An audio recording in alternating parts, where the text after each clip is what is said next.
Hey everybody, welcome back to a brand new video, and today I'm gonna unbox and set up the Sony Alpha 6300. So this will be my new main camera from now on. And if you guys have watched the previous video, you guys know this camera that I currently use, the Sony RX100 Mark II. This one has developed a problem with the scene mode dial, kind of shifts between the memory recall and the video mode. But fortunately for me, this camera is under warranty and Sony will fix this for free. And one major advantage I get with the Alpha 6300 is that the autofocus on this camera is lightning fast compared to the RX. So the videos will definitely be much better with this camera, and this one also shoots in 4K, and the camera also has Wi-Fi, 24 megapixel APS-C size sensor, so the low light quality of this camera should be top notch. And what else? Dolby Digital Stereo Creator, triluminous screen, and this one also has an OLED viewfinder, so we'll check that out in a moment. But anyways, this is the box in which the camera comes in, and these are E-mount lenses cameras, so the lenses are interchangeable. Now the kit lens that comes with the Alpha 6300 is a 1650 lens. I might replace that with this lens. This is my Sony Nex camera. Now I could have used this for video recording, but unfortunately this camera does not record in full high definition, so it's 720p only camera, and I might reuse this lens on the new camera because that camera comes with a power zoom lens. It has a little button on it for zooming in, and this is a manual zoom lens. I do prefer the manual zoom lens, and this is one of those 1855 kit lenses. Alright, got the seal open. Let me just pop the box open.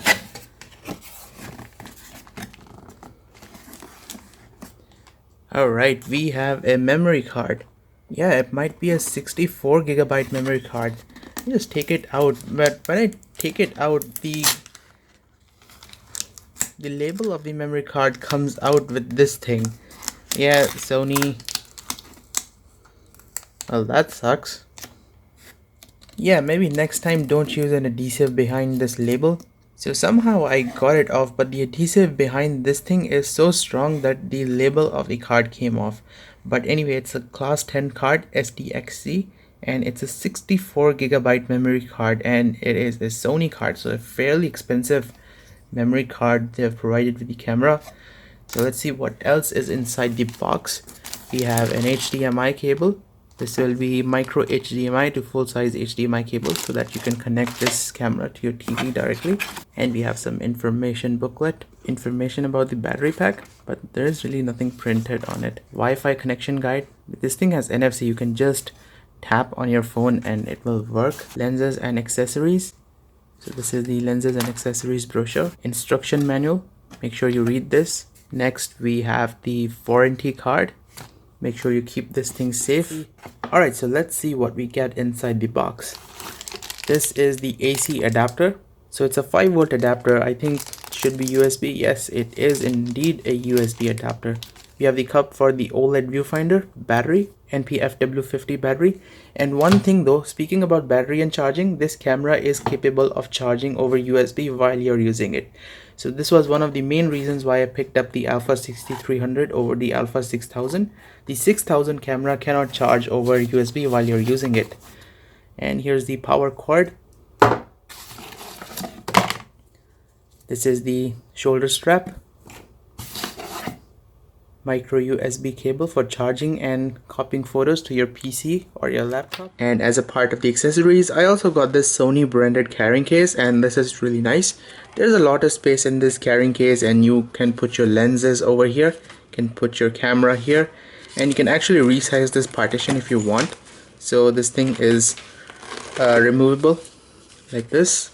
Nice little shoulder strap. So this is the camera itself. I will move this box away and then we will take it out. Alright, so let's take the camera out of its packaging.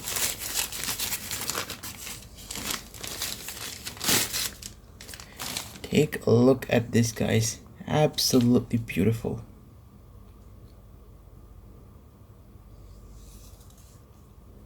And this was the power zoom lens that I was talking about. It's got a little button here to zoom in and out. Might be replacing this, but first I'll try it out. And that's your OLED viewfinder. The LCD pops out like this. So let's install the battery and turn the camera on. So first I'm going to install the memory card. The memory card goes in like this, and then the battery.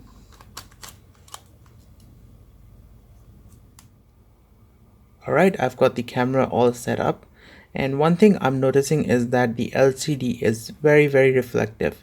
You can literally use this thing as a mirror. It is so reflective. Anywho, I'm going to turn the camera on and you'll see the lens will slide out. It is one of those power zoom lenses. So there you have it, and this is how it looks from the front. Looks stunning, and this is one of the classic Sony designs. I hope they don't come up with something weird like ambient flow on their cameras, because that would actually suck. And that's the OLED viewfinder. So this is how it looks in the viewfinder. The camera, let's see if it can focus. So there you have it. That's our OLED viewfinder.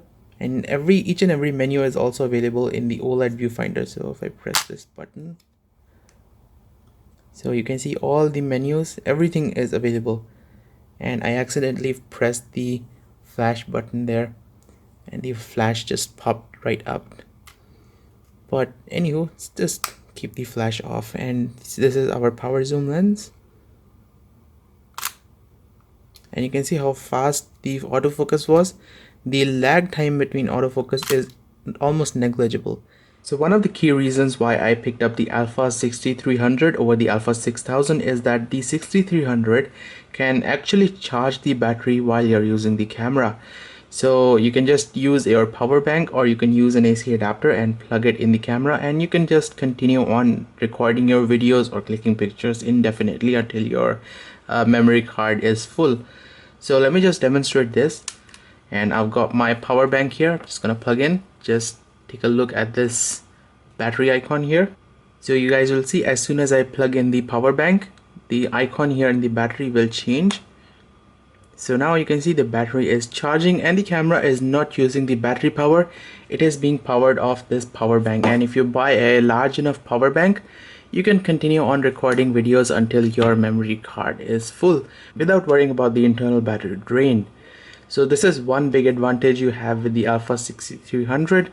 And if I turn the camera off, the battery will charge slightly faster, and you'll see this charging light will come on.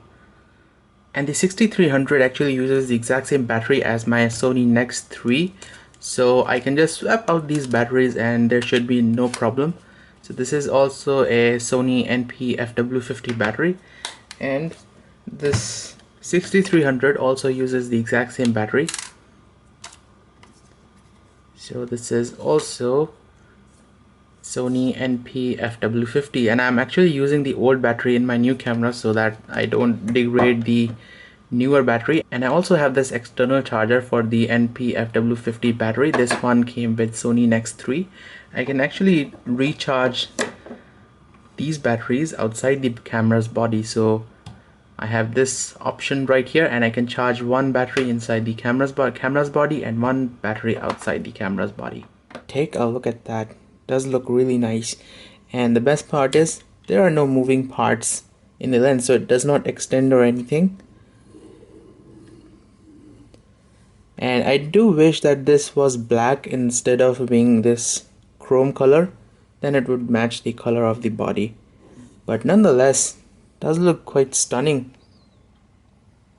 And everything else is exactly the same except for the power zoom functionality. For zooming in with this lens, you'll have to do this. So it's a manual zoom lens. And this is how my Sony Nex 3 looks like with the 1650 lens. Okay, here's the thing. I've swapped the lens back out. One thing I have noticed is that the power zoom lens is actually faster at autofocus than this 1855 manual zoom lens. So I'll be using this one for my videos just because the autofocus is much faster and accurate than this one. This one is fairly okay. It's better than my RX 100 Mark II, but the autofocus, the lightning fast autofocus on this lens is totally unmatched. It's just instant. And both the image and video quality is without a doubt fantastic. I've shot this photo at ISO 6400 handheld, no tripod used, and there is minimal noise. I love how the colors pop in this image. So this is totally unedited picture. So check out some of these pictures and videos that I've recorded on this camera. But I feel with cameras like these, quality of the images and videos comes down to the level of your skills and lenses you choose. So take a look at these.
So I hope you guys have enjoyed that little clip that I put together.